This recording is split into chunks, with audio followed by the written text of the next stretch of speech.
Maria's family wants you to see what happened when the system failed her. This is December 13th, and Maria's last moments. Maria leaves early to take her 8-year-old daughter to daycare. She buckles her in and she starts walking back towards her home.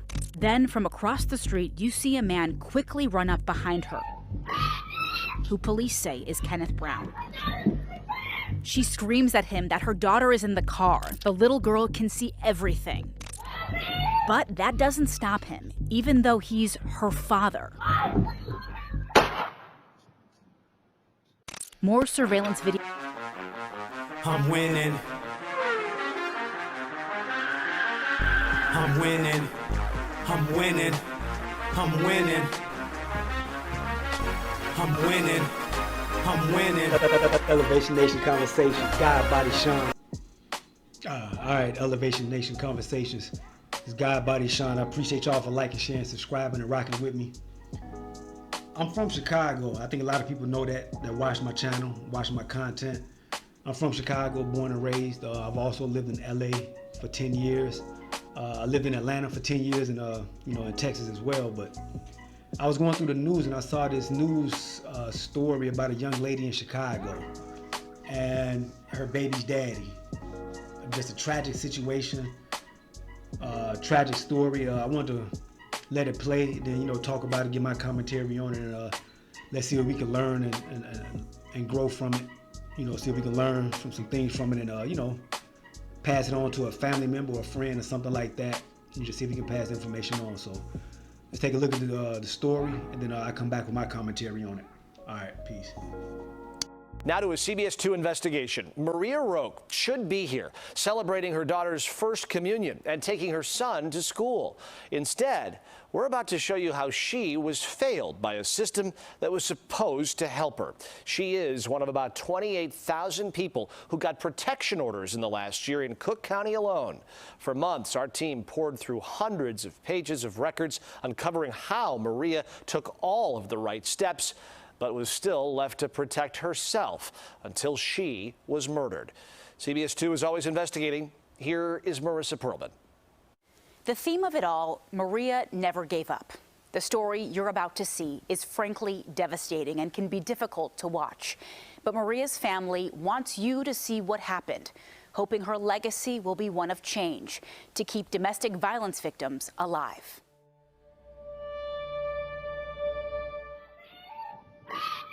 You're hearing the screams of 34-year-old Maria Roque, and you're watching what should never have happened.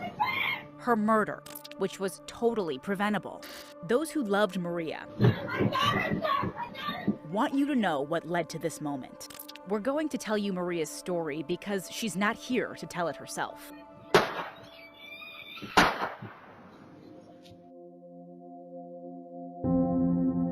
Maria Roque was full of life and full of love for her son and daughter. But behind this smile, Maria was dealing with danger, an ex-boyfriend, Kenneth Brown, and worse, she couldn't get police to stop him. Maria's close friend, Adriana Valdez. So it wasn't like once, it wasn't twice, it was multiple times that Maria went screaming for help with like actual evidence. Maria had photos, video, and threatening text messages. Our investigation found she filed one police report after another, over and over again. All of these in just 6 weeks. And with each one, we found a troubling pattern of police inaction. Police don't do much. They just say it's what it is. Andres Roque saw Maria, his twin, struggle to get help from police. Why we have police for that if they're not protecting what they're supposed to do? Maria filed this first report on Halloween 2023, saying she was thrown to the ground and pinned down with a foot on her chest. November 8th, her car tire gets slashed. November 11th and 12th, repeated harassing calls and texts. November 13th, a rock thrown through her front window. What did police do? They just closed one case and suspended all the rest, meaning the cases were kept open but were not being investigated. And I always told her, like, don't let anyone, hurt you. She started to open up more and tell me things. He had his own run-in with Brown and shared these pictures of an injury and broken glasses. Andres filed this police report, but no action was taken. She was like, I need to get out from here. I need to let him go. I deserve better. And I told you do. And then on Maria's birthday, November 24th, Maria told police she believed this was Brown setting her car on fire and then calmly walking away.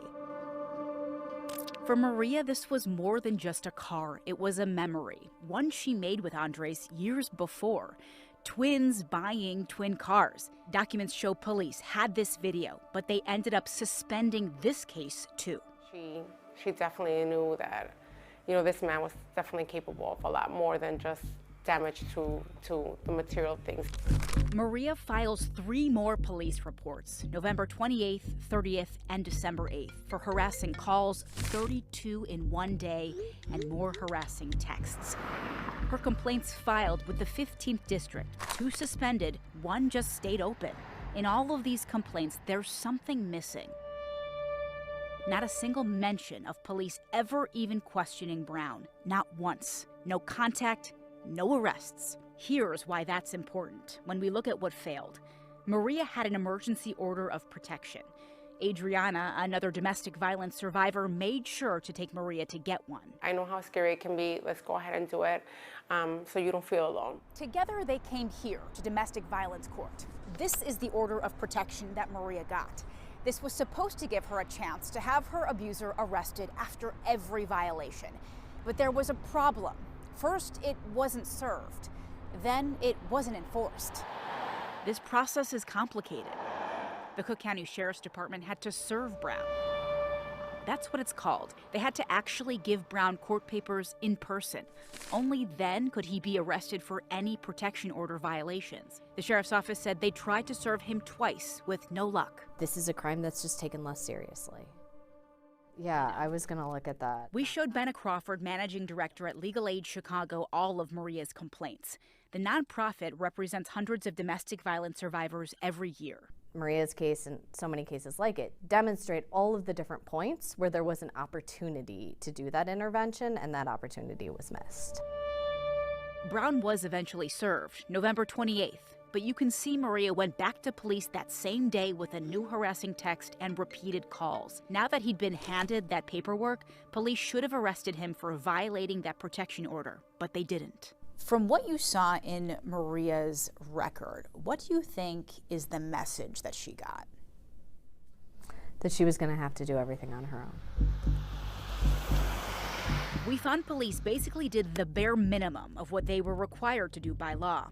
They kept telling Maria she could try to go and get an arrest warrant herself from the state's attorney. I'm not aware of any other type of case or crime that one could be the victim of where the burden would be shifted to the victim to go out and do the investigation and put together the evidence and go to the state's attorney's office and convince the state's attorney's office that they should press criminal charges. That is typically a police function. We wanted to know, does this happen with any other crime victim? So we checked. The state's attorney's office says no.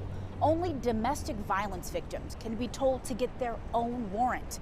And Maria, she was told 6 times. It's a heavy burden to bear, and one that probably shouldn't have been hers. The last thing that she told me in the text message was he told me, oh, I have a gun for you. Maria's family wants you to see what happened when the system failed her. This is December 13th, and Maria's last moments. Maria leaves early to take her 8-year-old daughter to daycare. She buckles her in and she starts walking back towards her home.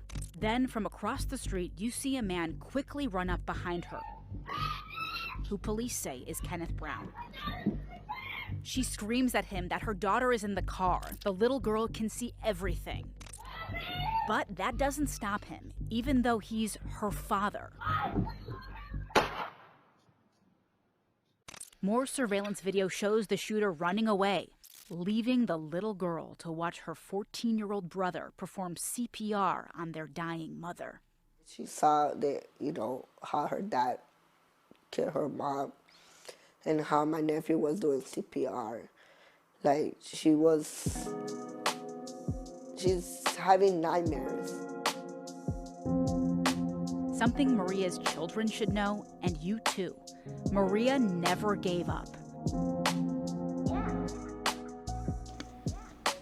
Man. Condolences to that young lady, man. Condolences to that young lady. I hope her kids get any help they need or all the resources they need so they can grow up healthy and happy. That's a horrible situation. It's a horrible situation and it didn't need to happen. It's ridiculous.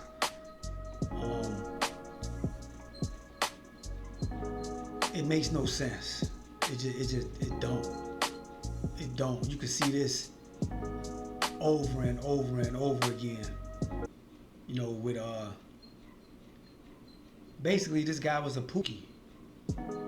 This guy was for lack of a better word, a bum ass nigga, a pookie, had nothing going on for himself. This young lady was probably the best thing that he had ever had in his life.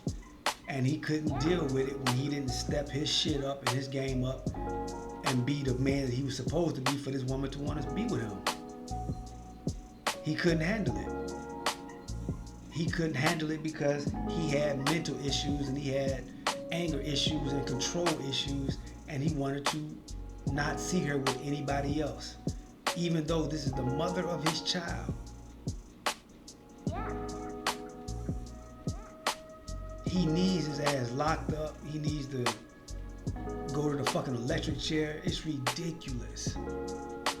And just another side of the story is men and women. You have to vet, and know who you're dating.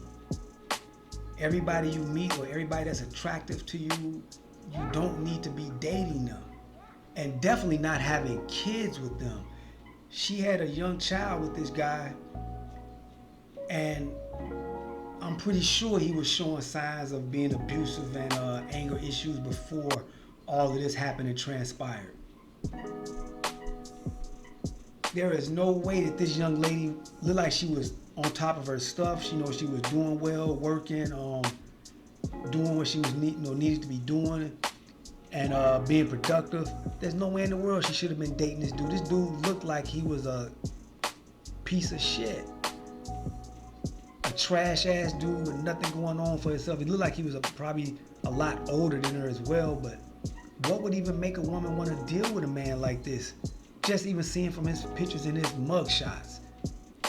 He looked like he was not of any caliber of dealing with her.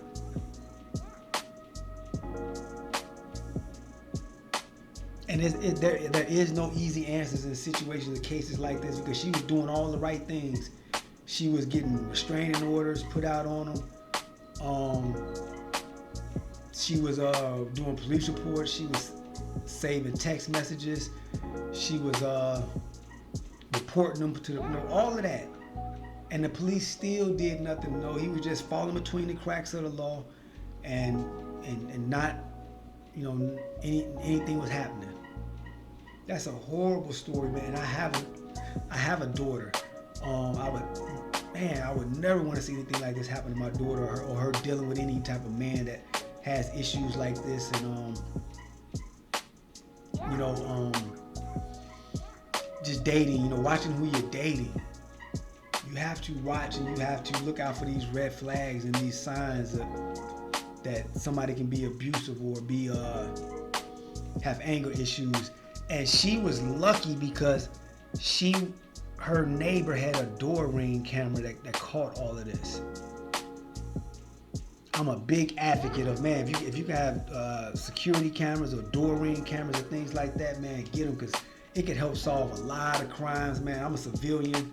I'm not no street dude. I'm not on the streets no more. I don't give a fuck about none of that. I'm abiding by the law, so I'm cooperating with them if shit like this happen, because I'm not doing anything illegal, and I'm a fucking citizen. I'm a taxpaying citizen. I ain't playing that game. And any of my family members, man, go to the police and report this. Get your restraining orders. Even get you a firearm to protect yourself, so that you have some protection for yourself. These people do not understand rationale. and you can't be rational with them. You can't be rational with them. She should have had maybe some firearm training or something, so maybe she would have had some type of way of protecting herself. But this is ridiculous, and we see too many stories of this happening on the men and women side. We have women that commit domestic violence and murder and suicide and murder and things like that as well. But you have to vet people you're dealing with, and when you see anything like this happening, you have to nip it in the bud, cut it off immediately, and take all precautions and actions to protect yourself. So this is just a story, for the Elevation Nation tribe, man, where we can learn from this and how we can take this case, take from this situation and